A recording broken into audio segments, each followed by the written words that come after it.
이번 수업은 양자광학 올리는데요. 그리고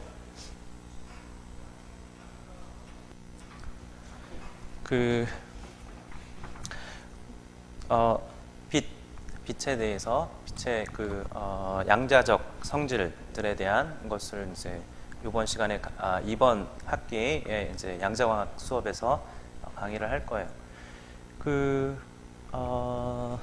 사실은 빛의 성질들은 거의 모든 빛의 성질은 고전광학으로 돼요.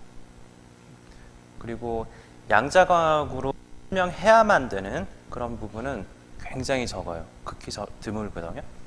여러분들이 아주 특별한 그러한 상황에 닥쳤을 때, 예를 들어서 빛의 밝기가 무지 작을 때, 그래서 소위 이제 포톤의 개수가, 보통의 빛은 포톤의 개수가 10의 20승, 15승에서 20승 정도 되거든요.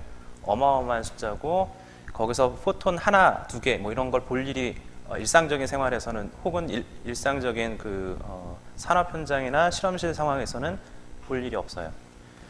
근데 아주 특별하게 상황을 만들어 놓고 포톤을 한두 개 정도 되는 그런 상황을 만들면, 그러면 이제 양자광학이라는 것이 이제 그 역할을 이제 하게 돼요. 그래서 대부분의 물리적 현상, 과학적 현상들은 그냥 고전광학으로 하면 되는 거고, 아주 특별하게 해야 되는 그런 상황에서 양자광학이 역할을 해요. 그리고 특히 이제 양자역학적인, 양자물리학적인 그런 성질들에 궁금하거나 그걸 이해하고 싶거나, 아니면 이제 이용을 해서 뭐 응용을 하겠다고 한다면, 그러면 이제 그럴 때 이제 사용할 수 있겠죠. 여튼 이제 양자광학이 이제 과학에서 차지하는 비중은 여러분들이 거기에 집중해서 보지 않는 한 그렇게 크지는 않아요. 그렇지만 현대물리학에서 양자광학이 하는 역할은 무지무지 컸었어요.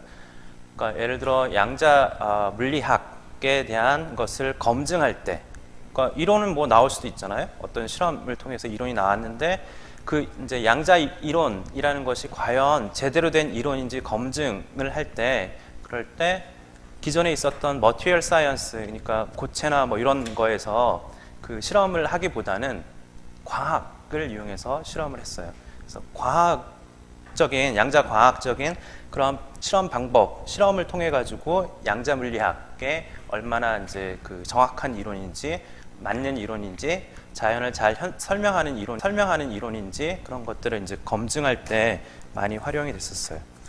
그래서 그런 의미에서도 이제 양자광학은 중요한 역할을 해요. 기본적으로 이거는 이제 그냥 제가 강의하는 그런 수업이고요.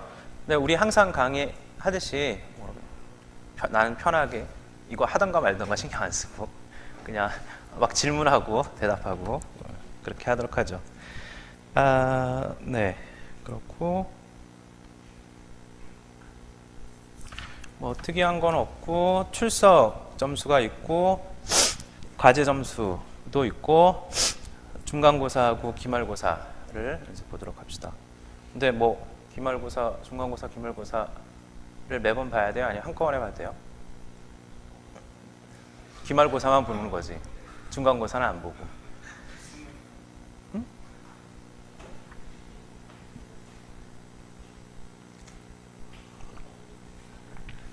고민된다고? 고민하지 마요. 그냥 다 봐요. 오케이. 이제 텍스트북이 문제인데, 언제나 그렇듯이 텍스트북은 항상 고민하게 만들거든요. 이제 적절한 텍스트북을 찾는 게 무지무지 힘들어서, 일단은 조금 두껍긴 한데, 스컬리라는 사람이 쓴 책이 있어요.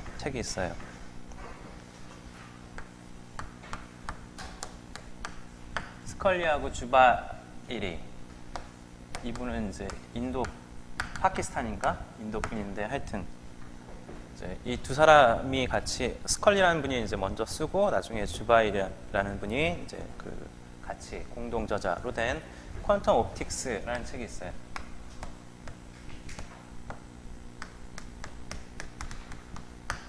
근데 이 책은 사실은 대학원 교재이고 학부에서 사용하기에는 적절하지 않은 그런 교재예요. 그래서 알아서들 하도록 하고, 이 책은 영어로 된 원서지만 웬만하면 이제 한글로 된 이제 그 슬라이드도 보여주고, 왜 내가 그 강의 자료를 제공한다고 했는지 모르겠는데 그래서 판서를 못 하게 됐어요. 판서도 조금씩 하겠지. 하지만 대부분 슬라이드로 만들어서 이제 하게 될 텐데 괜한 짓을 했다는 생각이 들기는 해요. 해보니까 이거 한 장 만드는데 오래 걸렸어. 자, 그래요.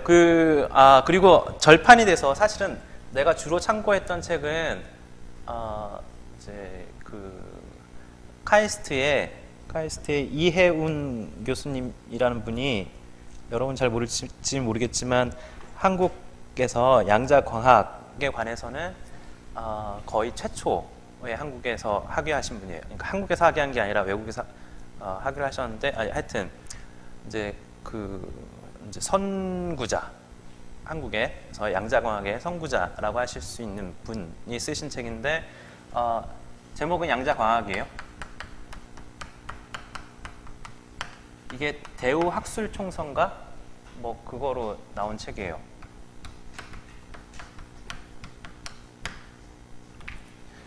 도서관에는 있을 거고, 내가 주로 참고해서 이제 강의하는 내용의 상당 부분은 이제 상당 부분이라는 게 한 20%는 되겠지.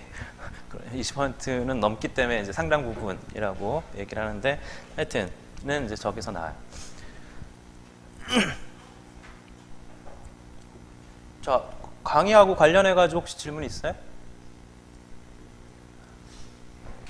뭐 과제는 몇 %냐, 뭐 출석은 몇 %냐, 뭐 이런 거 안 물어봐요? 내가 그냥 얘기했는데. 과제는 전에 이번 교재에서 낸 게 아니라 그러면 책에선 안 내요. 네, 네. 네. 그러니까 나는 뭐 그 삐딱하게 문제를 만들어서 내진 않아요. 그냥 무슨 말인지 알죠? 또 다른 질문? 우리말로. 네, 우리말로 하려고 일부러 저것도 바꿨어요. 원래 이거 영어 수업인데 그거를 우리말로 바꿨어요. 내가 왜 우리말로 하게요?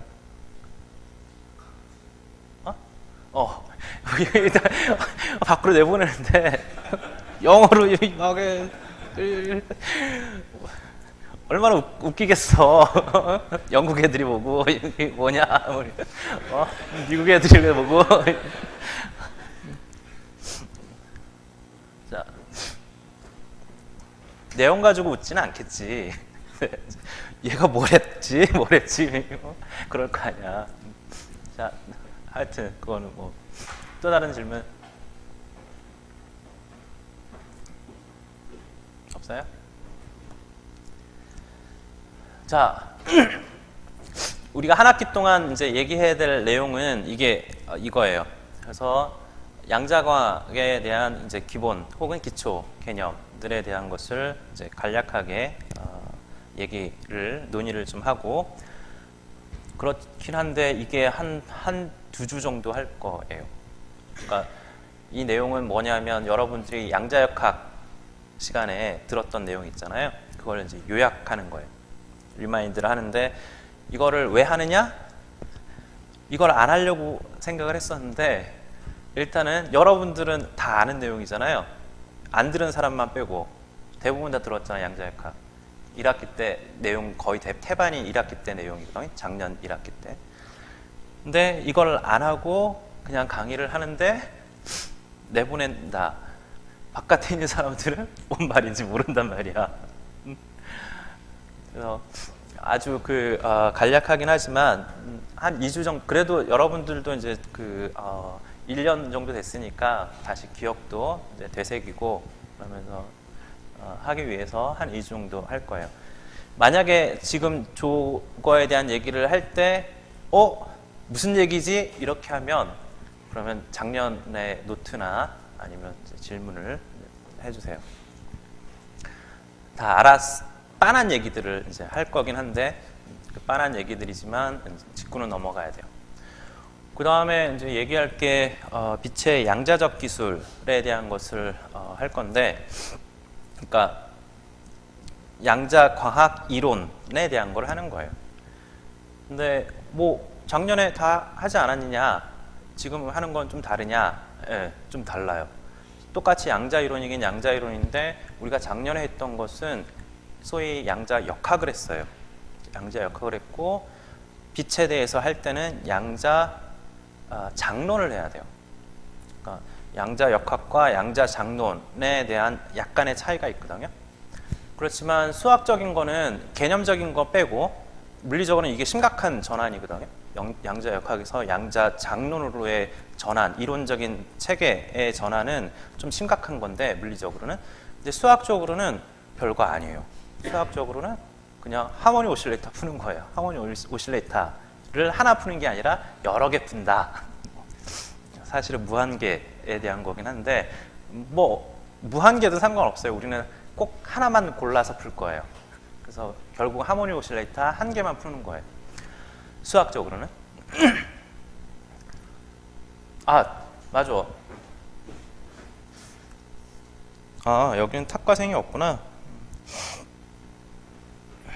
자, 그리고 이제 빛을 이제 양자화를 했으면 그러면 이제 빛만 가지고는 재미가 없으니까 사실은 빛만 있으면 그러면 우리가 알 수 있는 게 아무것도 없어요. 빛만 있으면.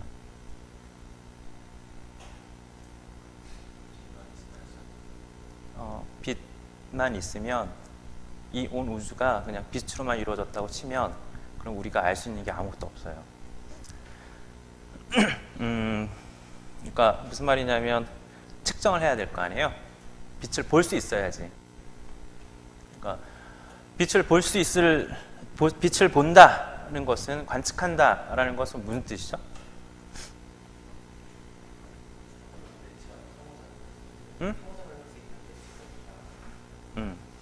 그런 뜻이에요.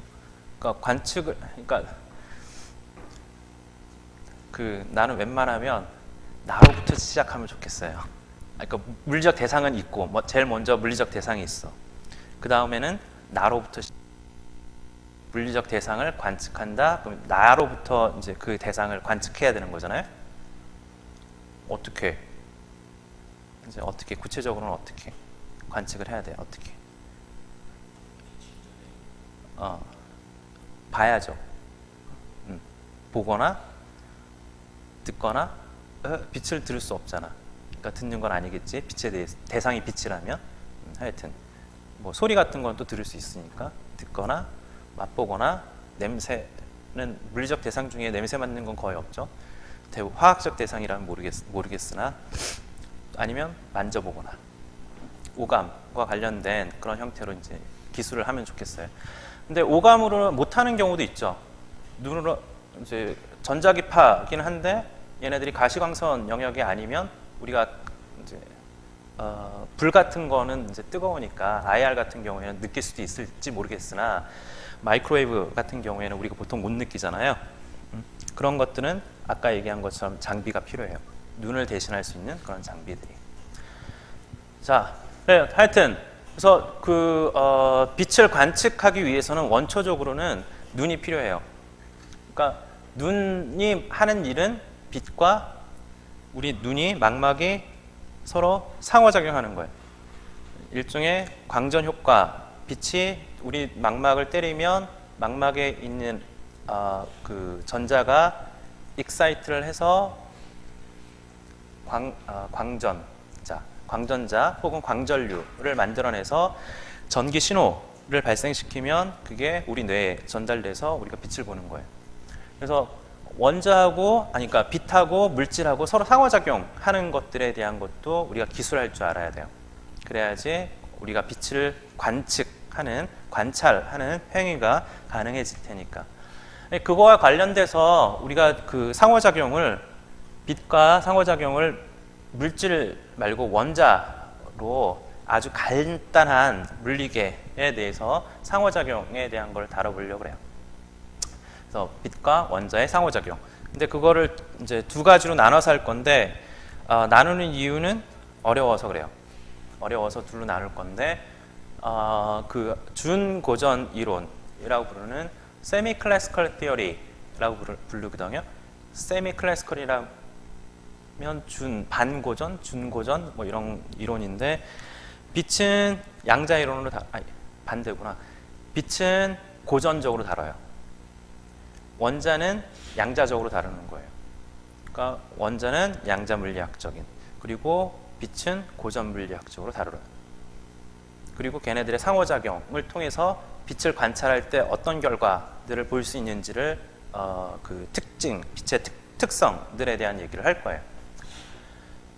왜 그렇게 하느냐? 빛이 고전이 아니라 양자로 다뤄야 되는지를 알려고 그러는 거예요. 언제 그 빛을 양자적으로 다뤄야지 될지에 대한 판단을 하고 싶은 거죠. 그래서 빛을 고전으로 다뤄봤다가 양자로 다뤄봤다가 이런 걸 하는 거죠. 그래서 두 번째 할 것은 빛도 양자역학적으로 다뤄요. 양자 장론으로 다뤄요. 하여튼 양자적으로 이제 다뤄서 빛을 고전적으로 다뤘을 때하고 양자적으로 다뤘을 때의 차이점이 뭔지. 그래서 언제 우리가 과연 빛이 진짜로 양자 물리학적인 이론으로 기술하는 게 더 보편적인 건지, 아니면 고전 전자기학으로 충분한 건지에 대한 것을 살펴보려고 그래요. 그 다음에 이제 빛의 저런 관측이라는 것이 가능한 상황에서 빛의 이제 그 간섭성에 대한 걸 살펴볼 텐데, 빛의 간섭성이라는 것은 간섭을 하는 현상을 얘기하는 거예요. 빛이 간섭하는 거. 빛은 어떻게 간섭하죠? 전자기파는 중첩 원리가 있잖아요. 뭐하고 뭐가 중첩을 하는 거죠?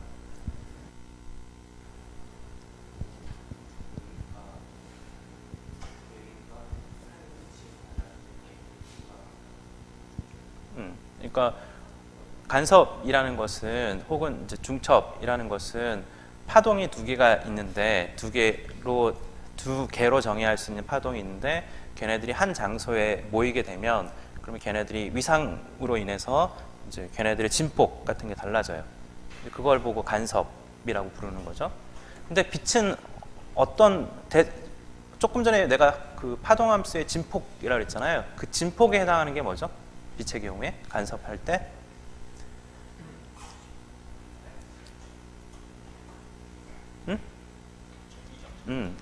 전기장, 자기장이 있죠. 그래서 전기장, 자기장인데, 자기장은 별로 안 다뤄요. 별로 생각 안 해요. 전기장만 생각해요. 전기장의 간섭을 이제 주로 봐요. 이유는 전기장이 훨씬 커서 그래요. 무슨 의미일까요? 전기장과 자기장 중에 전기장이 더 크다 이런 식으로 얘기를 하면 무슨 뜻으로 하는 얘기일까요? 진짜로 전기장의 크기가 자기장에 엄청나게 큰 그런 의미로 하는 얘기일까? 에너지로만 보면 전기 에너지, 자기 에너지 동일하잖아요. 똑같아요. 에너지를 보면. 그럼 필드의 크기도 사실은 똑같을 거 아니에요. 차원이 달라서 하나는 두 개의 차원이 다르잖아. 그러니까 차원이 다르기 때문에 두 개를 직접 비교한다는 것은 에너지 형태로 이외에는 다르게 비교할 수 없거든요. 그러면 전기 에너지, 자기 에너지 크기는 똑같아. 근데 무슨 전기장이 더 크고 자기장이 더 작다고 얘기하는 거지? 무슨 뜻으로 하는 얘기일까요? 전기장이 더 크다. 보통 이렇게 흔히들 전기장이 더 크다 뭐 이런 식으로 얘기를 하거든요. 사람들이 상호작용, 물질과의 상호작용을 할 때 전기장이 자기장보다 물질과 훨씬 크게 상호작용을 해요. 그래서 우리가 감지할 때 자기장의 크기보다는 전기장의 크기를 더 크게 느끼게 되죠. 무슨 말인지 알죠? 하여튼 전기장들의 그 간섭에 대한 것을 이제 할 거고, 근데 간섭이라는 것은 전기장만 간섭하는 게 아니고 인텐시티, 밝기도 간섭을 해요. 무슨 말인지 모르죠. 밝기가 간섭한다는 게.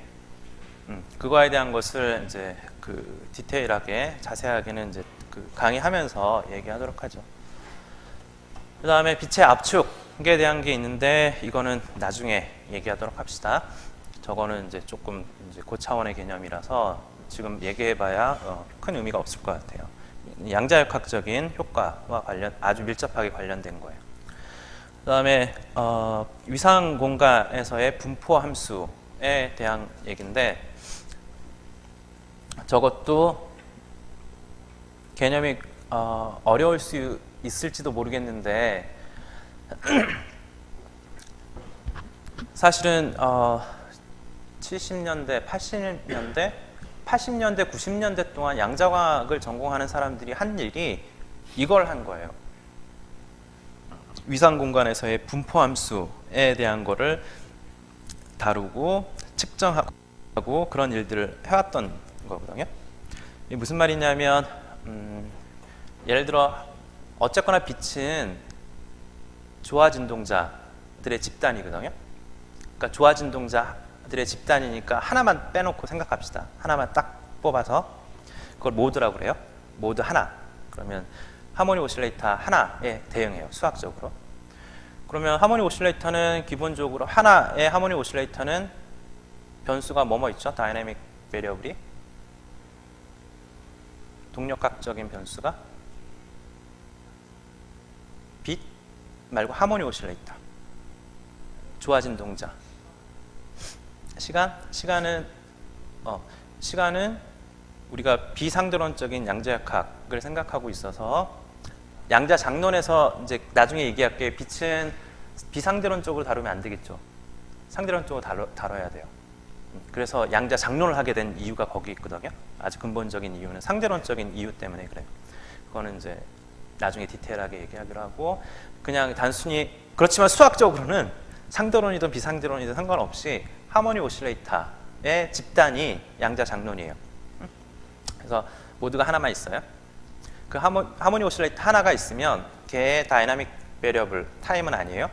양자장론에서도 타임은 파라미터고 역학에서 비상대론적인 양자역학에서도 시간은 파라미터예요. 관찰자가 갖고 있는 변수들을 파라미터라고 부르는 거예요. 관측량이 아니라고. 양자장론에서도 시간은 관측량이 아니에요. 그게 핵심이에요. 양자장론의 핵심이 거기서. 근데 내가 왜 이렇게 셌지? 하모닉 오실레이터의 그 관측량이 뭐뭐가 있죠? 위치, 모멘텀. 위치하고 모멘텀이 이제 관측량이에요. 뭐 걔네들의 이제 컨비네이션도 이제 관측량이 될 수는 있겠지. 근데 가장 기본이 되는 기초가 되는 이제 관측량은 위치와 운동량. 그러면 위치 축과 운동량 축으로 이루어진 이 공간을 뭐라고 부르죠? 위상 공간이라고 불러요. 위상 공간. 그래서 위치하고 운동량에 대한 정보를 알면 모든 정보를 다 아는 거잖아. 1차원 하모닉 오실레이터인 경우에. 그죠? 시간에 따라 변하는 거, 그거 가속도, 그거는 운동량이 시간에 따라서 이 위상 공간에서 운동량이 어떻게 변하는지 그걸 보면 돼요. 자, 근데 어찌됐든 이 위상 공간을 상상을 해요. 그러면 고전적인 그 하모닉 오실레이터들은 예를 들어서 용수철에 매달려 있는 물체가 있어요. 이것도 하모닉 오실레이터죠. 얘를 잡아당겼다가 놔요. 그럼 얘가 진동을 할 거 아니에요. 그 진동하는 것을 위상 공간 위에서 그려봐요. 그러면 얘가 운동을 하죠. 타운 운동을 하는데 시계 방향으로 돌던가 반시계 방향으로 돌던가.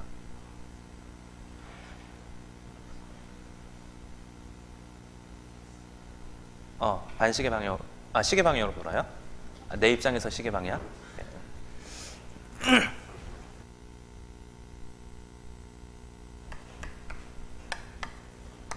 얘가 이렇게 있으면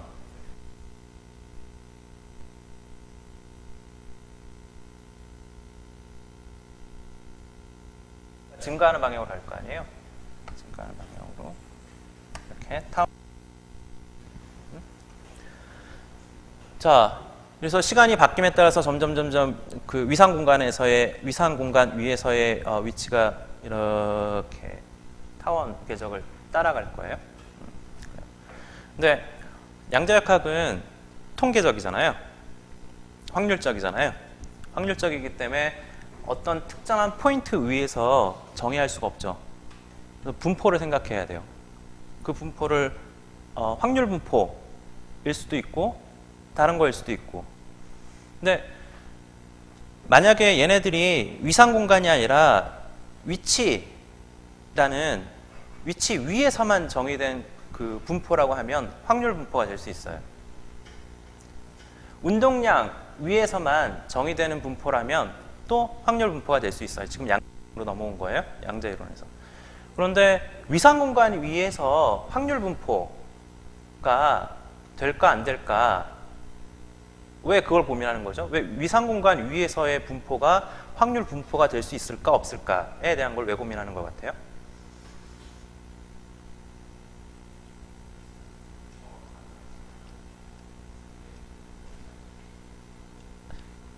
uncertainty principle 때문에 그래요. 위치와 운동량을 동시에 정확하게 규정 짓는 것이 불가능하잖아요. 그래서 내가 위치, 운동량 말고 위치 여기 딱 집었다고 해봐요. 그럼 운동량에 대해서 uncertainty가 있겠죠. 또 운동량 여기 그러면 위치에 대해서 uncertainty가 있겠죠. 그런 식으로 퍼져 있어야 될 거거든요. 그런데 걔네들이 아까 얘기한 것처럼 만약에 이제 다시 고전으로 와서 고전이면 위상 공간 위에서 확률 분포를 얼마인지 생각할 수 있을 거 아니에요. 통계를 다뤘던 것처럼 통계에서 열통계에서 했던 것처럼 그럴 수 있어요. 그리고 그 확률 분포라는 것이 이 위상 공간에서 한 포인트의 디락 델타 펑션도 가능하죠. 고전적으로는. 그래서 얘가 사실은 시간이 정해졌으면 주어진 시간에서 얘는 이거 운동량 이거의 확률 분포를 가질 거예요. 오케이? 그래서 고전적인 경우에는 위상 공간에서 디락 델타 펑션 형태의 샤프한 그런 확률 분포도 가능한데 양자역학적으로 그게 가능할까?는 불가능할 거라는 것을 우리가 알죠. uncertainty principle, uncertainty relation, 불확정성 원리, 불확정성 때문에. 그래서 이 분포 함수를 우리가 찾아요. 양자 이론과 일관성이 있는 분포 함수를 찾잖아요. 그러면 얘네들이 분포 함수를 찾았는데 걔네들 가지고 모든 평균값, 통계적인 평균값들을 다 계산해낼 수 있는 분포 함수를 찾았는데 그 분포 함수는 음수가 가능해요. 음의 값을 가질 수 있어요. 확률 분포면 전부 다 양수여야 되잖아요. 전부 다 0보다 큰 값을 가져야 되거든요. 근데 양자역학적인 경우에는 그 분포 함수가 음수 값도 가질 수 있어서 확률 분포가 아니에요. 그래서 뭐라고 부르냐면 준 확률 분포라고 부르거든요. 여기서는 내가 아예 확률 그냥 분포 함수라고만 써놨잖아요. 준 확률 이런 말을 쓰기가 싫어서 그랬어요.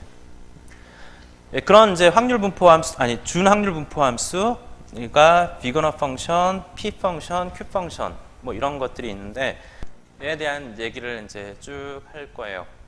저거를 하는 이유는 저걸 가지고 양자 현상, 양자 효과에 대한 것을 가시화할 수가 있거든요. 음수 함수가 있으면 얘가 그 양자 역학적인 확률 분포 함수구나 그런 것들을 알 수 있어요. 자, 이게 이번 학기에 강의하는 내용인데 질문 있어요?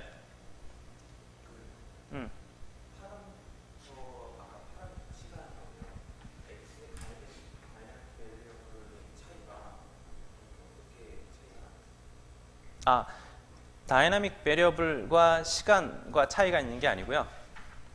옵저버블, 그러니까 베리어블들을 여러 가지 베리어블들이 있거든요. 변수, 변하는 양들을 전부 다 베리어블이라고 부르는 거고, 그 다음에 다이나믹 베리어블이라고 부르는 것은 동력학적으로 바뀌는 변수를 얘기하는 거예요. 그러니까 예를 들어 질량 같은 경우에는 만약에 그 얘네들이 어디다가 질량을 흘리고 다니는 거 아니면 질량은 상수일 거 아니에요. 그러니까 고정돼 있을 거 아니에요. 그래서 질량 자체는 늘리고 줄이고 하는 일이 가능한데 어떤 의미에서 베리어블이 될 수 있는데, 그렇지만 얘네들이 그 방금 얘기한 어디 흘리고 다니는 애가 아니라면 한번 대상으로 정해졌으면 그 다음부터는 값이 바뀌지 않을 거거든요. 그런 의미에서 다이나믹 베리어블이 아닌 거예요. 오케이? 네. 뭐 스태틱 베리어블 뭐 이렇게 되겠지.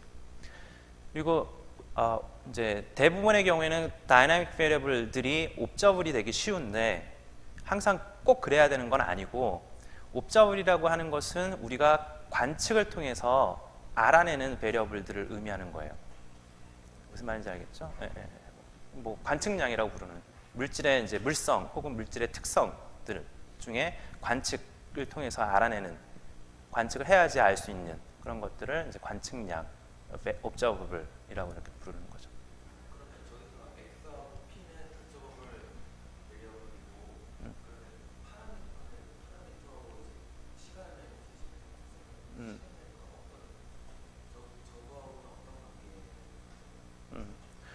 그러니까 그 지금 얘기한 어떤 물체가 있으면 물체가 날아가고 있어요. 그러면 어떤 특정한 시간에서 그 물체의 위치는 측정해야지만 알 수 있는 거죠. 우리가 측정 안 하고 뉴턴 역학에서는 뭐 상관없을 수도 있는데, 디터미니스틱한 티오리가 있는 경우에, 근데 보통은 이제 측정을 해야 되잖아요. 그래서 위치는 관측량이 되는 거예요. 측정해야지 볼 수 있으니까. 운동량, 얼마나 빨리 가는지 또 마찬가지 측정해봐야 되죠. 그러니까 그것도 관측량이 돼요. 얘네들이 시간에 따라 변하는 이런 양, 그러니까 다이나믹 베리어블들은 흔히 관측량들이 돼요. 그래서 그런 의미에서 보통 이게 뒤섞이는 경우가 많죠. 다이나믹 베리어블과 옵저버블이 거의 동일시되는 경우가 흔히 있어요. 그걸 굳이 구분을 하자면 이렇게 그 차이점이 있는 거고, 시간에 대한 문제는 시간을 어떻게 잴 거냐면 관찰자가 시계를 보고 잴 거거든요. 틱틱틱틱. 그러니까 저기 날아가는 물체의 시간을 측정하는 게 아니고, 내가 가지고 있는 시계를 보고 틱틱틱틱 시간 1초 2초 흐르고 있구나, 제가 그때 위치는 어디지 이렇게 보고 있을 거거든요. 그러니까 시간은 물체가 갖고 있는 특성이 아니에요. 소위 물성이 아닌 거죠. 그런 의미에서 파라미터라고 부른 거예요. 자꾸 이건 보고 측정해내는 게 아니라 그냥 관찰자가 가지고 있는 시계 그 자체니까, 이게 물체의 특성, 우리가 대상으로 삼고 있는 물리계의 특성, 물성이 아니라는 의미에서 파라미터라고 자꾸 얘기하는 거예요. 근데 이게 비상대론에서 그런 거고, 상대론이 되면 얘기가 다르죠.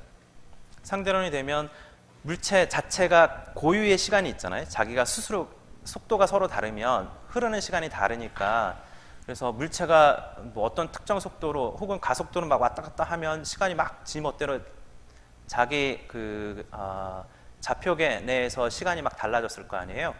그러니까 그 물체가 가지고 있었던 지시계가 있을 거고, 관찰자가 가지고 있는 시계가 있으면 두 시계는 싱크로나이즈가 안 되죠. 아무리 처음에 싱크로나이즈를 했다 하더라도 운동하는 동안에 시간이 변하니까, 그래서 시간이 다르거든요. 그래서 그 물체가 가지고 있는 시간을 측정하는 게 필요해요. 그때는 물성이 되는 거죠. 그 물체의 고유의 성질이 되는 거니까, 상대론에서는. 그렇기 때문에 시간도 관측량이 돼야 돼요. 상대론에서는. 근데 시간마저 관측량으로 내버려 두면 그럼 무슨 일이 벌어지냐면 이론이 너무 복잡해요. 복잡한 정도를 넘어서 못해요. 그런 이론을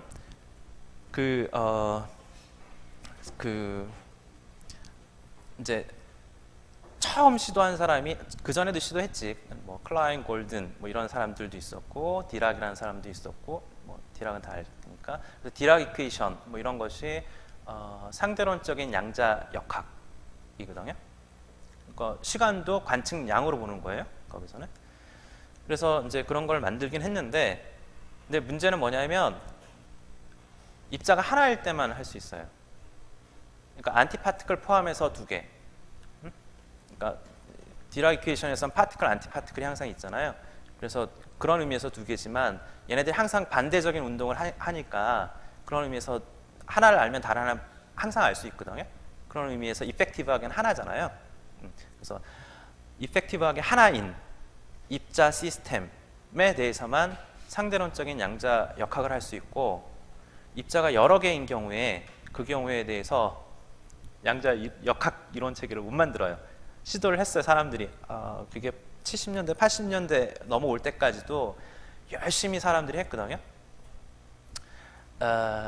뭐 그 사람들은 뭐 어떤 의미에서 성공 비슷하다고 얘기할지 모르겠으나 실제로는 실패한 거예요. 아무도 알 수 없는 그런 형태의 이론이니까.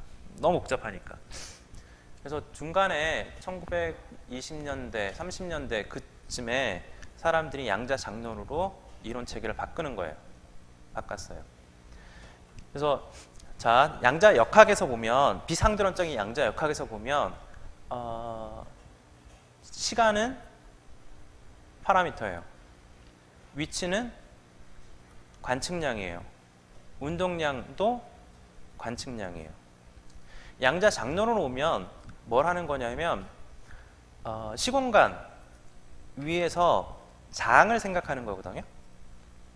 그래서 예를 들어 내가 했었던 것 같지 왜? 네. 장론에 대한 얘기 하지 않았어요?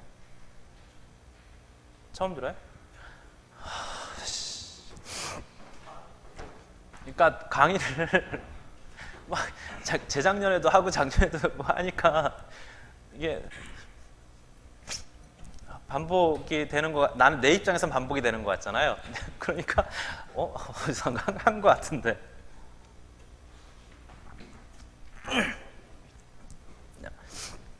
자, 이거는 나중에 또 한 번 해야 되긴 하는데 뭐 그냥 어쨌거나 밀접하게 이 수업하고 밀접하게 관련된 거니까 뭐 반복해서 해도 되니까 하도록 합시다. 물체가 이동을 한다고 해봐요. 물체가 이동을 해. 그럼 우리는 뭘 자꾸 생각해야 되느냐 하면 위치가 어떻게 되지? 운동량이 어떻게 되지? 이걸 생각해야 돼요. 그죠? 물체 운동. 그런데 그렇게 생각하지 말고 시공간 위에서, 일단 시간 뺄게요. 위치가 공간이 있으면 이 공간 위에서 물질의 질량 분포 함수를 생각한다고 해봐요. 질량 분포 함수를. 자, 그러면 이렇게 물체가 여기 있으면 그러면 질량 분포 함수를 전 공간에 대해서 질량 분포 함수는 어떻게 될까요? 여기선 띠디디디 0이겠죠? 0이었다가 여기서는 샤프하게 올라갔다가 떨어졌다가 다시 0이 되겠죠. 질량 분포 함수가 그렇게 될 거예요. 이 물체가 이동을 하면 질량 분포 함수가 이동을 하겠죠. 그래서 위치를 쫓아가는 게 아니라 질량 분포 함수를 쫓아다니는 거예요. 그러니까 질량 분포 함수를 쫓아다닌다는 게 무슨 말이냐면 이 위치에서 질량 분포 함수가 얼마지? 빵이네? 빵이구나. 쭉 가서 여기 샤프하게 있네? 물체가 여기 있구나. 이렇게 보는 거죠. 무슨 말 하는지 알죠? 그래서 관측량이 뭐가 되느냐 하면 조금 전에는 물체의 위치가 관측량이었다고 하면 지금 뭐가 관측량인 거죠? 질량 분포 함수가, 위치에 따른 질량 분포 값이 얼마인지가 관측량이 되는 거예요. 이게 장이잖아요. 공간 위에서의 어떤 함수, 그걸 장이라고 부르죠. 전기장이 그런 거잖아요. 전기장이 벡터이긴 한데 벡터장이라고 부르잖아요. 전기의 스칼라장을 생각하면 각 위치에서 전기장 값이 얼마일까? 그러니까 자꾸 전기 단위 전하당 전기력이 얼마일까? 이걸 보는 거잖아요. 온도장은 뭐죠? 온도장은 각 위치에서 온도가 얼마일까? 이렇게 보는 거죠. 그게 장이에요. 그래서 장이라는 것은 이제 공간 위에서 공간 위의 각 점에서의 해당하는 함수값 혹은 장의 값이 얼마인지 그걸 이제 파악하는 그런 형태로 이론 체계를 재구성하는 거예요. 자, 그러면 관측량이 뭐가 됐다고요? 뭐가 관측량이라고요? 장의 크기가, 각 위치에서 장의 크기가 관측량이 되는 거예요. 위치 자체가 관측량이 아니고. 오케이? 그래서 이제 그러니까 장론으로 넘어오면 시간도 파라미터인 채로 그대로 있는 거고, 위치도 내 공간, 내가 그 좌표계를 설정했으면 내가 설정한 그 좌표계의 공간 위에서 생각하는 거예요. 그러니까 무슨 말이냐면 위치도 관찰자의 파라미터가 되는 거예요.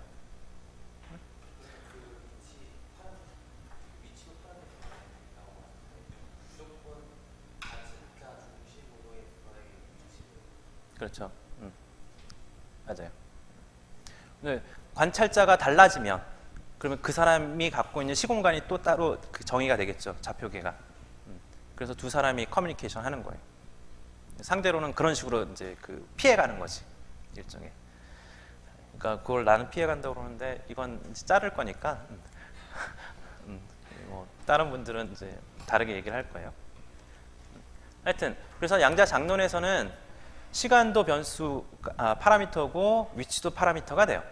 시공간 자체가 파라미터가 되는 거예요. 관측량은 장의 크기, 장의 크기가 관측량이 되는 거고.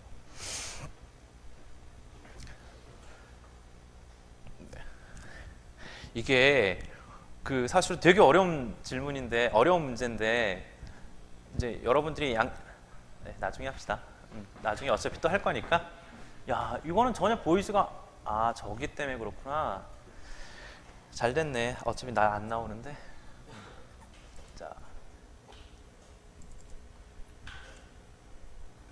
시간이 좀 많이 지나긴 했는데 그래도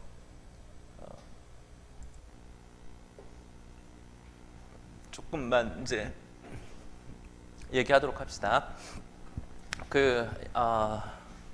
양자 물리의 이제 기초, 여러분들이 사실은 거의 다 아는 얘기들이에요. 네, 한번 되짚어 보려고 이제 얘기하는 거고. 일단 고전 물리학과 양자 물리학, 나 같은 양자 물리학자들은 항상 물리학 이론 체계를 두 개로 나눠요. 고전 물리학과 양자 물리학. 현대 물리학과 현대 물리학의 반대말이 뭐죠? 고전 물리학. 그런 구분이 아니에요. 그러니까 내가 고전 물리학이라 하면 양자 물리학이 아닌 걸 다 고전 물리학이라고 하는 거예요. 현대 물리학의 반대말로 고전 물리학 이렇게 얘기하는 게 아니고. 자, 양자 물리학 말고 고전 물리학의 특징은, 가장 큰 특징 두 가지를 이제 얘기를 하면, 하나는 이제 실제론이라는 거예요. 혹은 이제 결정론. 그래서 물리량, 잠깐만, 우리가 내 수업을 안 양자역학 수업을 안 들었던 사람이 누가 있어요? 혼자. 그리고 어쩌다가 양자광학을 들을 생각, 양자역학을 들었었는데 아직 못 들었다고요? 이번 학기 듣는다고요? 네.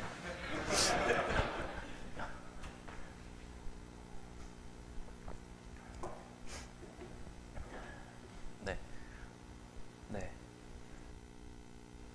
네. 하여튼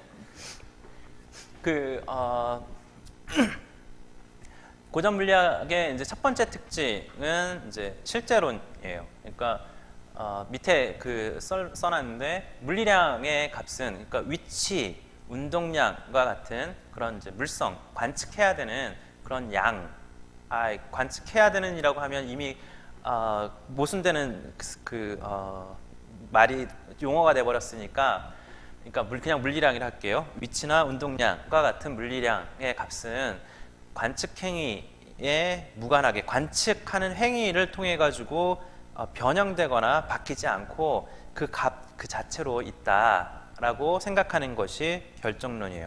혹은 실제론. 그래서 하고 아인슈타인하고 이제 디베이트, 그러니까 논란이 있었을 때, 그럴 때 아인슈타인이 이제 한 얘기가 양자 이론에 대한 해석에 대해서 보어하고 아인슈타인하고 막 싸웠잖아요. 아인슈타인이 뭐 주사위 놀이, 신이 주사위 놀이를 한단 말이냐 뭐 이러면서 그러다가 이제 보하고 막 얘기가 안 통하는데 하도 화가 나니까 이제 아인슈타인이 당신은 정말로 저기 대낮이어서 달이 안 보였거든요. 대낮에 저 달이 안 보이는데 달이 어디 있는지 모른단 말이냐 그랬대요. 하여튼 내가 이걸 말은 변형시킨 거예요. 있는 그대로 쓴 건 아니고 아인슈타인이 했던 말 그대로 쓴 건 아니고 보지 않아도 달은 거기에 있는 게 아니냐 이런 식의 이제 얘기를 한 거죠. 하여튼 아인슈타인은 실제론을 추종하는 사람이었고 이제 양자 이론은 실제론 아니 하여튼 이제 고전 물리학의 특징이 그래. 그다음에 또 하나의 특징은 이제 연속성. 그러니까 물리학 다이내믹 베리어블이라고 불렀던 그런 물리 변수들은 법칙이 허용하는 한도 내에서 임의의 실수값이 다 법칙에 의해서 이제 제한되는 그런 것들은 있긴 하지만 예를 들어 운동 에너지 경우에는 항상 양수여야 되잖아요. 음수일 수가 없죠. 0보다 크거나 같은 양수여야 돼요. 그건 이제 이제 고전 물리학 법칙으로 인해서 그렇게 되는 거고, 그렇지만 임의의 그걸 이제 양수 0을 포함한 양수 그 제약을 빼고는 에너지는 임의의 값을 다 가질 수 있어요. 운동량이 임의의 값을 다 가질 때마다. 그래서 얘네들이 연속적인 그런 값들을 임의의 실수값이 모두 가능하다라는 의미에서 연속성을 가지고 있죠. 근데 양자 물리학의 그 경우는 이제 양자 물리학이 어떻게 태동하게 되었느냐는 것은 고전 물리학이 갖고 있는 특징들이 위배되면서 혹은 그렇지 않다는 걸 알게 되면서 양자 물리학이 되게 돼요. 대표적인 게 이제 양자화, 특히 불연속성을 얘기하는데 그것은 어떤 물리량이 있을 때 그 물리량이 법칙이 허용하는 것과 무관하게 고전 물리 법칙이 허용하는 것과 상관없이 불연속적인 값들을, 그러니까 모든 임의의 실수를 다 갖지 않는 그런 경우들이 있어요.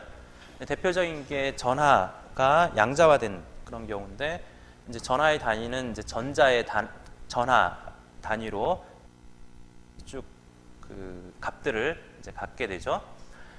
그 다음에 이제 물질의 에너지 양자화, 이제 흑체 복사에 대한 건데, 거기서의 이제 레디에이트 할 때, 그럴 때 빛의 밝기에 대한 단위는 플랑크 상수에 해당하는 진동수를 곱한 애들에 해당하는 그 에너지 값들만 가능하더라 하는 거예요. 레디에이트 되는 것도 그렇지만 사실은 엄밀한 의미에서 플랑크는 물질 자체가 이제 가능한 에너지 준위들이 이러한 에너지 단위로만 가능하다라는 얘기를 한 거죠.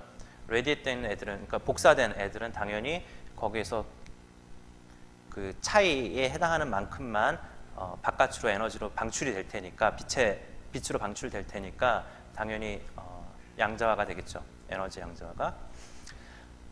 이제 보호가 얘기하는 이제 궤도 양자화 혹은 이제 가군동량의 이제 양자화는 가군동량의 단위는 플랑크 상수 나누기 2파이의 단위로 가군동량이 양자화된다.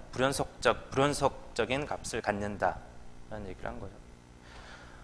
중요한 이제 태동에서, 양자 물리학 태동에서 중요한 이제 성질 중에 아까 불연속성 얘기했지만 또 하나 굉장히 중요한 성질이 이중성에 대한 거예요.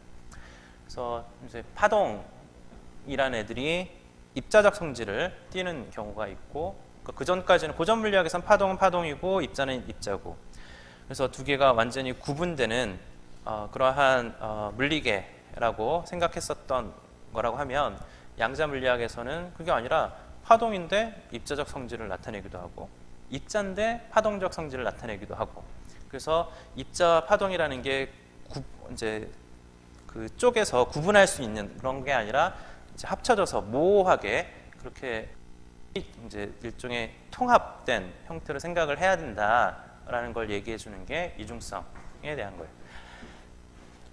이거를 운동량의 단위가 뭐 저렇게 되고 입자의 파장이 저렇게 되고는 다 아는 거죠. 자, 그러한 이제 그 실험과 이제 그 논의, 직관적인 논의를 바탕으로 양자 물리학이라는 것이 이제 그 이론 체계가 이제 만들어졌는데, 네, 핵심적인 그러한 방정식 중에 하나는 이제 슈레딩거 방정식이고, 그다음에 파동 함수에 대해서 이제 해석을 하는데, 그 전까지 양자 물리학 태동에서는 이제 파동 함수가 무슨 뜻이냐를 가지고 이제 굉장히 많은 논란이 있었어요. 근데 그것을 이제 막스 보른이라는 사람이 확률 진폭으로 설명을 하자라는 제안을 하고, 그거를 이제 그 보어나 이제 코펜하겐 학파에서 받아들이면서 얘네들이 이제 코펜하겐 해석이라고 불리는 아주 핵심적인 그런 이제 개념이 돼요. 네. 그리고 이제 불확정성 원리라고 부르긴 하는데, 불확정성이 이제 하이젠버그나 보어 같은 경우에 이제 저렇게 위치와 운동량에 대한 것을 그 두 개의 이제 불확정도라는 것은의 곱은 이제 플랑크 상수를 기준으로 서로 반비례 관계에 있다라는 것이 불확정성 원리예요. 다르게 얘기하면 동시에 정확하게 규정짓는 것은, 위치와 운동량을 동시에 정확하게 규정짓는 것은 불가능하다라고 얘기하는 것이 불확정성 원리죠. 파동함수에 대한 해석에 대해서 이제 그 여러 가지 이제 논의가 있었는데, 아까도 얘기했지만 이제 코펜하겐 해석 이전에, 그리고 코펜하겐 해석이 있고 난 이후부터도 지속적으로 계속 이거는 이제 논란이 돼요. 무슨 어떤 물리계가 있는데, 예를 들어 전자인데 그 전자의 상태를 기술하는 거냐, 상태를 기술한다고 얘기하는 거예요. 파동함수라는 것이. 그러면 어떤 상태를 기술하는 거냐, 혹은 어떤 파동을 기술하는 거냐에 대한 이제 그 논란들이 있는데, 그 중에 하나가 이제 제안이 이 파동함수라는 것은 물질파가 아니겠느냐. 그러니까 전자가 입자라고 생각하고 있는 애가 입자가 아니고 찍 늘리면 늘어나는 그런 파동이 늘어날 수 있는 그런 물질이고, 그리고 걔네들이 막 요동치면서 걔네들의 그 밀도 같은 것이 이제 요동치는 그런 형태의 물질파가 아니겠느냐라는 제안이 있었는데, 근데 그거는 문제가 있는 것이, 측정을 할 때 얘네들이 쭉 늘어날 수 있지만 측정하면 어떤 특정 위치에서 얘네들 갑자기 쭉 줄어들어야 돼요. 얘네들 갈라지는 일이 생기지 않으니까, 갈라지지 않고 이제 한 위치로 다 모이게 되는 그런 걸 이제 파동함수의 웨이브 펑션의 컬랩스라고, 붕괴라고 부르죠. 그 붕괴라는 것이 광속보다 굉장히 빠른 상호작용, 혹은 광속보다 빠른 작용 같은 것을 요구하는 것처럼 보여요.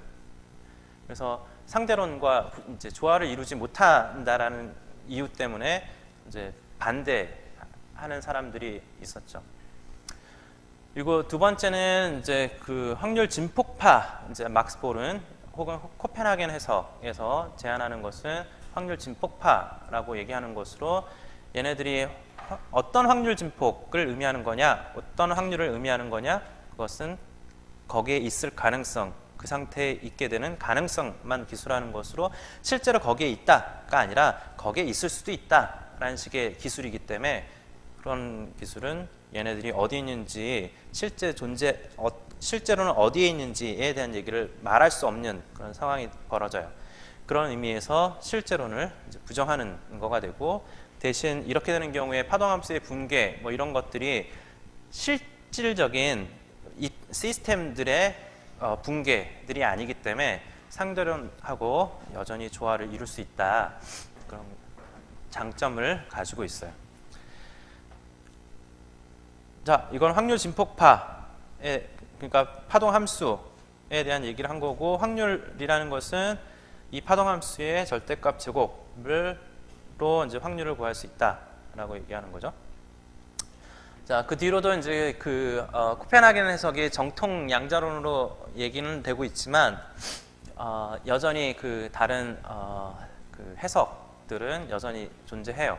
그래서 예를 들어 수문 변수 이론 같은 이론은 애초에 보어하고 아인슈타인이 디베이트 할 때, 디베이트는 뭐야? 갑자기 생각이 논쟁? 논쟁을 할 때, 그럴 때 이미 이제 그 아인슈타인이 제안했던 거고, 그 뒤에 이제 데이빗 봄이란 영국 물리학자가 이제 이론 체계를 만들어내요. 그러면서 이제 수문 변수 이론이라는 해석 방법이 이제 제안이 됐고, 또 다른 것은 에바라 3세라는 휠러라는 사람이 있잖아요.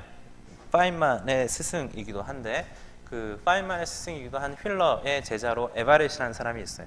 그 에바렛이라는 사람이 평행 우주론에 대한 것을 제안을 해요. 멀티버스 뭐 이렇게 부르죠. 요새는 멀티버스란 말이 유행이긴 한데 다 비슷한 개념이에요. 근데 그거는 사실은 슈레딩거가 먼저 얘기한 거예요. 50년쯤에 51년인가 52년쯤에 이제 평행 우주론에 대한 것을 슈레딩거가 먼저 얘기를 했었고, 그 뒤에 에바렛 3세가 이제 그거를 체계화를 했고, 보호하고도 약간의 논쟁이 있었는데 이거는 이제 자르면 되니까 보호의 무시를 받고, 더 심각한 건 뭐냐면 저 사람이 난 몰랐는데 최근에 들었는데 저 사람이 직장을 못 구했대요. 그 어디서도 연구원을 안 써주는 거야. 그래가지고 어쩔 수 없이 학교를 떠났다는. 왜 사라졌나 그랬더니 그랬대. 그러니까 나 같은 스트레이티지를 써야지. 일단은 팔릴 만한 일을 하고 그 다음에 호응이 별로 안 좋네요. 기회주의자처럼 보였나 봐. 네. 질문. 내가 굉장히 많은 얘기를 우리가 한 학기 내내 했던 얘기, 거의 한 학기 내내 했던 얘기들을 한 20분 만에 다 했어요. 무슨 말인지 하나도 모르겠죠. 들었으니까 아는 거고 하나도 모르겠죠. 그러길래 왜 작년에 안 들었어요? 자, 질문.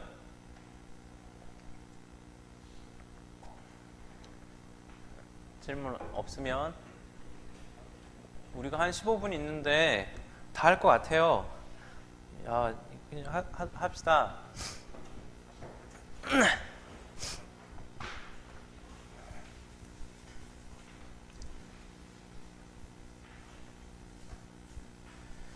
자, 이거는 양자과학적인 상황을 생각하는 건데, 사실은 양자과학적으로 하고 있기 때문에 양자장론을 써야 돼요. 이론적인 체계는. 그런데도 불구하고 내가 억지로 양자역학적 체계를 써가지고 설명할 거예요. 양자역학에 대한 복습을 하기 위해서. 자, 이제 생각을 해봅시다. 여기에 어떤 빛을 내는 레이저 같은 게 있어요. 레이저가 있고, 여기는 빛살 가르개, 빔 스플리터라고 부르는 빛살 가르개가 있는 거고, 그래서 빛이 들어오면 그 빛을 통과시키거나 아니면 반사시키거나.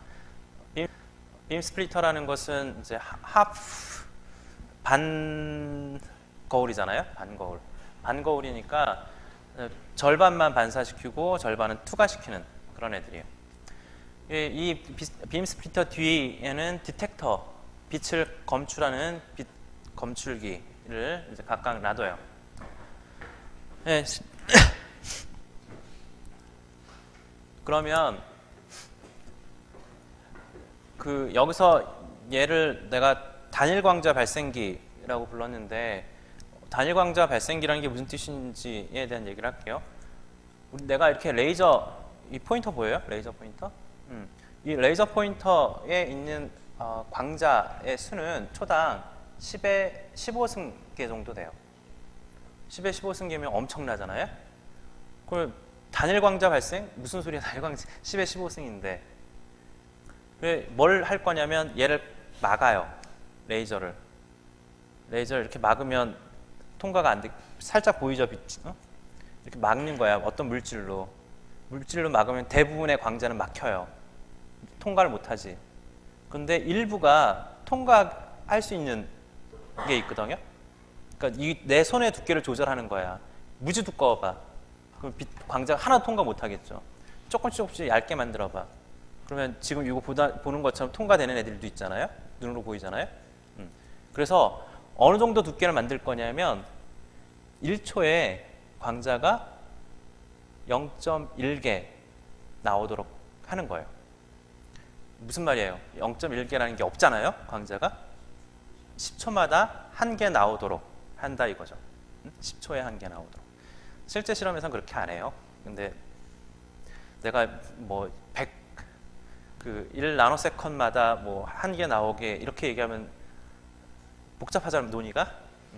복잡한 논의를 복잡하지 않게 하려고 그냥 1초 단위로 얘기할게요. 그러니까 1초에 0.1개 나오게 만들어요. 그러니까 다시 말해서 10초마다 1개가 나올까 말까 하게 만드는 거예요. 그러면 광자를 하나씩 나오게 만든 거잖아요. 그래서 광자가 초당 하나씩 나오고 의 길이가 얼마 정도 될 것 같아요? 한 1m라고 합시다. 아니면 2m라고 합시다. 실제로 얼마인지는 별로 중요하지 않아요. 오더만 중요해. 오더는 1m라는 거예요. 자, 이게 1m예요. 그러면 광자가 틱 튀어나와서 여기 도달할 때까지 얼마나 걸릴까요?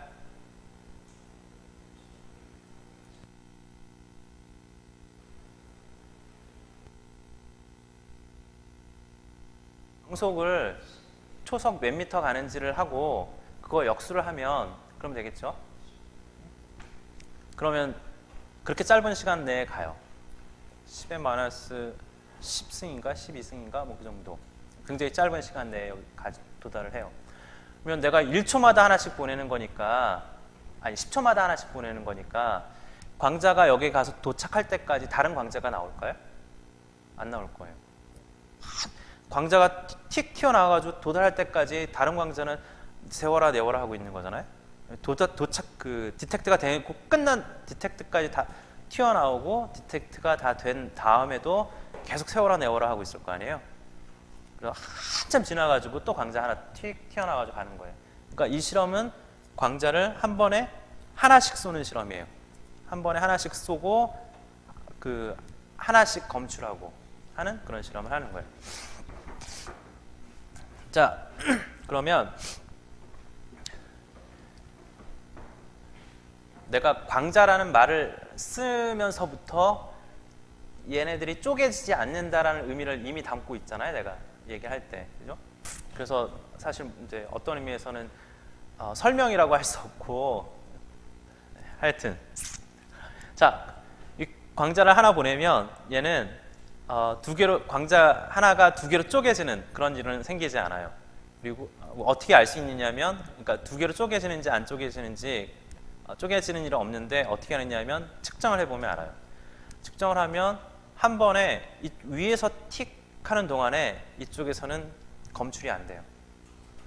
또 이쪽에서 검출이 됐을 때 이쪽에서는 검출이 안 돼요. 그래서 빛의 광자 하나라는 것은 무슨 뜻이냐면 빛의 밝기를 얘기하는 거거든요. 광자가 많으면 밝은 거고 광자가 적으면 어두운 거예요. 되겠죠? 아까 장론이라는 얘기 기억나죠? 장론에서 어떤 특정 위치에서 밝기 그거가 장이 되는 거예요. 됐어요. 나중에 합시다. 하여튼 그래서 밝기 자체가 불연속성을 갖고 있는 거고 결국은 쪼개질 수 없는 밝기라는 게 존재한다라는 걸 알게 되는 거예요. 이거에 대한 거를 일단은 이제 그런 상황을 이제 우리가 가정을 합시다. 실제로 이제 저런 거를 측정을 할 수 있어요. 측정을 하고 그 측정, 그러니까 여기 위에서 측정이 됐을 때 여기서 측정이 안 되고 여기서 측정이 됐을 때 여기서 측정이 안 되고 하는 것을 여기서 시그널과 여기서 시그널, 그러니까 여기서의 전기 신호와 여기서의 전기 신호를 두 개를 곱하는 그러한 회로를 만들 수 있거든요. 그러면 얼마일까요? 곱하기 회로. 띡띡 곱하기 회로를 하면 항상 0일 거예요. 그렇게 해서 이제 확인을 할 수 있어요. 항상 0이더라. 그거를 이제 소위 안티 번칭이라고 부르는 건데, 그거는 우리가 강의를 하면서 얘기를 할 거예요. 자,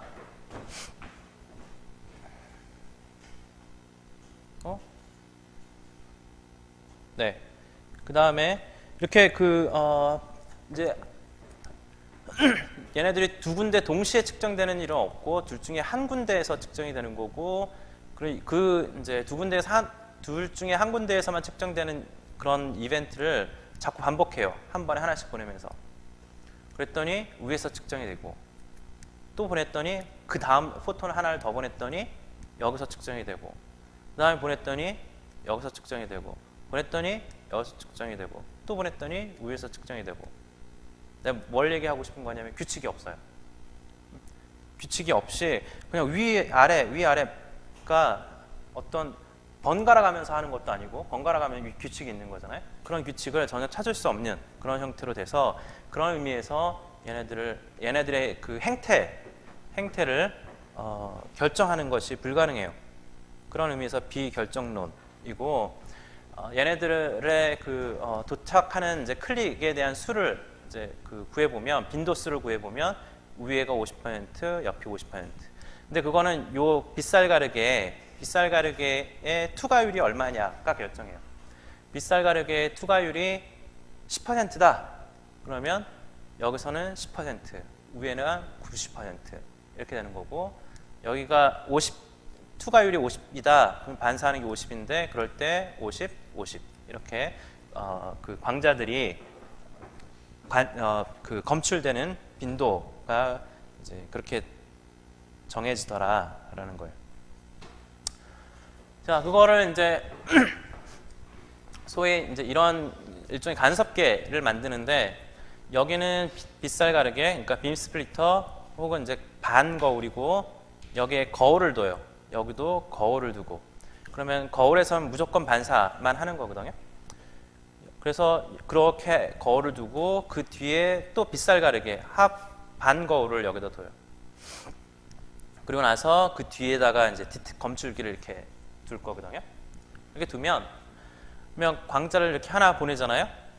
보내면 0이란, 내가 0, 1 프라임, 0 프라임이라고 이 경로에다가 이름 붙여놨어요. 그래서 투가가 되면 0이란 경로고, 반사가 되면 1이라는 경로예요. 여기도 1이라는 경로, 얘를 명칭을 달리 부를 이유는 없잖아요. 똑같이 1이라는 경로, 1로 가면 이렇게만 따라가니까. 근데 여기 있는 광자가 0 프라임으로 갈 수도 있고 1 프라임으로 갈 수도 있으니까 반거울이라서, 그래서 여기도 경로를 이름을 새로 붙였어요. 0 프라임, 1 프라임 이렇게 경로의 이름이에요. 여기서 처음 시작했던 애가 경로 0으로 갈 확률이 얼마일까요? 50%. 경로 1로 갈 확률 50이 되죠. 자, 경로 0으로 간 애가 1 프라임으로 갈 확률이 얼마죠? 그러니까 50, 그러니까 여기 25 뭐 이렇게 하지 말고 0이네요. 0으로 왔어요. 그러니까 0으로 갈 수도 있고 1로 갈 수도 있는 그런 상황이 아니고 0으로 왔어. 0으로 온 광자가 1'이나 0'으로 1' 경로로 갈 확률이 얼마일까요? 50이요. 그 다음에 0'으로 갈 확률이 50. 그러면 내가 광자가 0으로 왔다가 0'으로 갈 확률은 얼마일까요?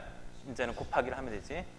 2분의 1 곱하기 2분의 1. 그래서 4분의 1, 그러니까 25% 될 거죠. 그 다음에 0으로 왔다 1'으로 갈 확률 25%. 1로 갔다가 0'으로 갈 확률 1에서 1'으로 이렇게. 그러면 이제 여기서 광자를 하나 쐈는데 0'으로 올 확률은 얼마죠? 1'으로 올 확률은 얼마죠? 그래서 0'에서 경로에서 검출될 확률이 50%고 1'에서 검출될 확률이 50%여야 돼요. 그렇죠? 그런데 실제로는 실험을 하면 0'에서만 검출이 돼요. 1'에서 검출될 확률은 빵이에요. 이게 실제 실험의 결과예요. 그래서 이거를 기묘하잖아요. 오묘하다는 건 좀 기묘하다는 표현이 더 이상하다 그런 뜻인 거죠. 기묘하다는 게. 오묘하다는 건 무슨 뜻이에요? 오묘가 뭐지? 신비롭다라는 의미가 더 강하지 않나? 오묘, 신비롭다. 몰라 나는 포기해요. 자 어찌되었든 자 그래서 우리가 조금 전에 했던 그러한 예측 방식으로는 이제 양자 이제 그 간섭 이런 현상 지금 얘기하는 요 현상들을 설명할 수 있는 방법이 없어요. 그래서 그거를 설명할 수 있는 이론 체계를 만들어야 되는데 이제 그 한 가지 더 기묘한 거에 대한 것을 하나 더 이제 소개를 하면 자 좀 전에 이게 이상하잖아요. 다 아는 얘기니까 아이고 다 아는 얘기니까 틀림없이 우리가 0으로 갈 확률 2분의 1이었고 1로 갈 확률도 2분의 1이었고 일단 0으로 온 다음에 1'으로 갈 확률 2분의 1, 0'으로 갈 확률 2분의 1 뭐 1에 대해서 마찬가지. 그렇기 때문에 여기서 검출될 확률 50, 여기서 검출될 확률 50 이렇게 얘기한 거거든요. 자 그런데 그러면 얘가 여기서 100%라는 것은 얘네들이 어떻게 왔다는 거냐, 어떻게 중간에 어떻게 됐길래 여기에서 100%로 다 오고 여기서 검출될 확률이 빵이냐 이게 궁금한 거예요. 뭘 해보려고 하는 거냐면 0으로 올 확률이 얼마인지 확인해 볼 거고 1로 올 확률이 얼마인지 확인해 볼 거고 확인을 하자 이거예요. 확률을 확인해서 여기가 그래도 100, 0인지 50, 50인지 그걸 보려고 하는 거죠. 그래서 뭘 이제 사이에다 뒀냐면 광자가 통과했는지 안 하는지 이 길을 지나는지 안 지나는지 관측하는 관측기를 둬요. 광자 통과 관측기라고 불렀어요. 네, 하여튼 그걸 불렀어요. 그리고 놓고 이제 광자를 하나 쏘니까 일로 통과하는 걸 확인했고 예를 들어 일로 통과할 수 있잖아요. 혹은 1경로를 통과할 수 있는데 어디로 통과했는지 확인을 하고 그 다음에 여기서 검출되는지 여기서 검출되는지 확인을 하는 거예요. 이렇게 광자 어느 경로로 갔는지를 보니까 여기에 50% 여기 50%가 돼요. 이쪽에서 검출되는 게 2분의 1 여기서 검출되는 게 2분의 1 어디로 가는지를 지켜보면 그럼 얘네들이 고전적으로 우리가 아까 예상했었던 그거하고 똑같은 결과를 주는 거예요. 뭐야? 우리가 어디로 가는지를 확인하려고 하는 행위가 관찰이라는 측정이라는 행위가 현상을 바꿨잖아요. 그거 이상하잖아. 고전 물리학에서 대부분의 경우에는 관측을 하든 관측을 하지 않든 영향력을 최소화할 수 있는 방법이 있어서 대부분의 경우에 최소화하죠. 내가 아무리 쳐다봐도 얘 안 움직이잖아요. 움직일지도 모르는데 안 움직이잖아요. 그런데 우리가 쳐다보니까 현상들이 바뀌었다는 거예요. 그러니까 우리가 어떤 측정이라는 행위라는 것이 물리계에 아주 심각한 영향을 끼친다라는 걸 의미하는 거죠. 네. 네. 그러니까 광자가 이제 어쨌거나 빛이잖아요. 빛의 덩어리니까 얘네들이 전기장을 가지고 있거든요. 그러겠죠.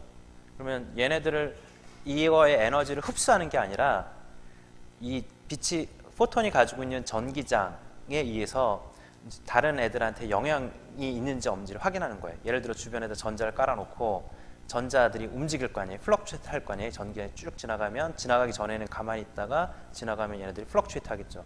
그걸 검출하는 거예요. 그래서 광자를 이제 그 흡수해가지고 없애는 그런 측정이 아니라 지나갔는지 안 지나갔는지만 확인하는 그런 측정을 하는 거예요. 근데 문제는 정확도라는 게 있어요, 사실은. 그래서 지나갔는데 지나간지 모르는 그런 경우도 있고, 지나가지 않았는데 지나간 거라고 착각하는 그런 경우도 있고. 그래서 그거의 정확도를 이제 그 조절을 해야 되거든요. 강하게 그 스트롱하게 커플 시킬 수도 있고 약하게 커플 시킬 수도 있는 거예요. 그거에 맞춰서 여기에 간섭되는 정도가 달라요. 무슨 말이냐면 관측기를 두긴 뒀는데 광자가 지나가는지 모르는 허당이야. 그런 관측기를 둬요. 그러면 여기 100% 여기 0%가 돼요. 지나가는지 안 지나가는지 모르니까. 근데 여기에 그 정확하게 측정할 수 지나가기만 하면 검출해내는 정확한 측정기를 갖다 두면 여기 50, 50 이렇게 돼요. 중간이면 어떻게 될까요? 50보다는 크고 여기는 50보다 작은 그런 형태로 그런 식으로 돼요. 그래서 우리가 얼마나 이제 이게 어떤 경로로 갔는지를 알기 위한 측정이잖아요. 그래서 이게 which way information이라고 불러요. which way 어느 길, which way가 어느 길인 그거에 대한 정보. 그래서 which way information 혹은 경로 정보 뭐 이렇게 부를 수 있겠죠. 우리나라 말로 경로 정보에 대한 거를 정확하게 알면 간섭이 없어지고 경로에 대한 정보를 모르면 그러면 간섭이 생기고. 네.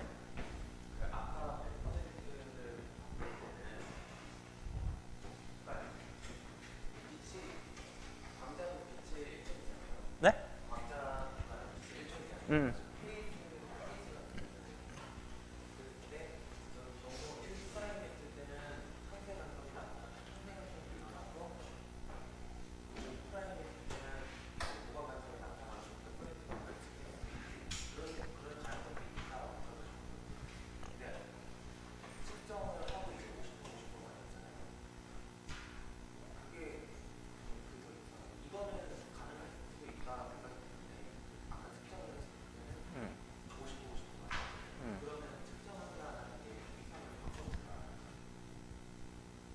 위상을 변형시키죠, 당연히.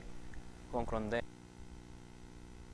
이게 이상하지 않다고 느꼈다면 그거는 고전 전자기학 그러니까 전자기학에 익숙하기 때문에 그렇죠. 빛에 익숙하니까. 그러니까 얘네들을 파동으로 보고 있는 거잖아요, 지금. 그래서 이걸 받아들일 수 있다고 생각한 거예요. 그죠? 그리고 얘네들이 이렇게 된 이유는 위상이 중요한 역할을 했었으려니라고 생각을 하는 거죠. 그죠? 근데 그렇게 생각하니까 이게 이해가 안 되는 거죠. 근데 그거는 다르게 생각하면 이게 이해가 되고 아까 그게 이해가 안 되는 거고. 그러니까 위상이라는 고전적인 입자라는 생각을 하면 그러면 이건 이해가 되죠. 뭐 하나도 이상할 게 없잖아, 이거. 당연히 이렇게 돼야 되겠지. 그죠? 고전적인 입자로 생각하면 얘는 당연히 이해가 되죠. 근데 이번에는 이제 아까 간섭 100%에 대한 게 이해가 안 되는 거죠. 그러니까 또 아까 그거는 그걸 이해를 하면 파동이라고 본 거죠. 고전적인 파동이라고 본 거잖아요. 그거 이해되는데 이거는 이해가 안 되잖아요. 그러니까 고전적인 입자, 파동 그 어떤 거 하나의 관점을 취하면 일관성 있게 이 두 가지를 모두 다 설명하는 것은 실패를 한다라는 거예요.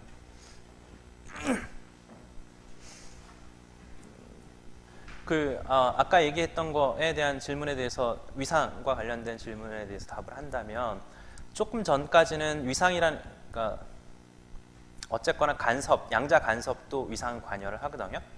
조금 전에 얘기했던 그런 위상이 아니에요. 그러니까 이제 전기장을 정의할 때 위상이 있었잖아요. 그 위상과 양자에서의 그 위상은 다른 위상이 있거든요. 내가 이렇게 얘기할게요. 고전 위상을 얘기를 했어요. 그러니까 고전 빛의 위상에 대해서 얘기했는데 양자 위상이 또 따로 있어요. 그래서 위상이 두 가지 위상이 있는 거거든요. 고전적인 위상과 양자적인 위상. 근데 어찌되었든 그 간섭을 하기 위해서는 위상이라는 게 필요하고 그 위상에 대한 것 때문에 간섭을 해서 백영이 됐는데 여기서 광자 통과 관측기에서 무슨 일을 하느냐면 그 위상에 대한 정보를 뭉개뜨리는 역할을 하는 거예요. 측정하면 컬랩스가 된다 그랬잖아요. 파동함수가 컬랩스가 되는 바람에 위상에 대한 정보가 사라져버린 거예요. 그래서 위상에 대한 정보가 없으니까 이제 더 이상 간섭에 대한 효과가 드러나지 못하는 그런 상황이 이제 벌어지게 된 거죠. 근데 내가 방금 얘기한 그런 식으로 이제 설명하는 게 이해가 되나요?